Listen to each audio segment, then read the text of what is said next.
रूपन्देहीको कञ्चन गाउँपालिका वडा नम्बर 1 मा अवस्थित दानापुर ताल यो क्षेत्र पछिल्लो समय आन्तरिक तथा बाह्य पर्यटकको आकर्षणको गन्तव्य बन्दै गएको छ। यही पर्यटकीय आकर्षणलाई थप व्यवस्थित बनाउन रोटरी क्लब अफ सैन मैनाले दानापुर सैन मैना रोटरी पार्क निर्माण गरेको छ।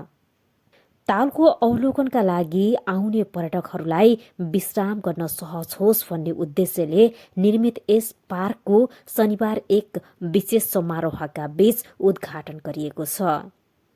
रोटरी क्लब अफ सैन मैनाका अध्यक्ष भोजराज पौड्यालले बोल्दै हामीले सेवा नै धर्म हो भन्ने मूल मन्त्रलाई आत्मसात गरेका छौं।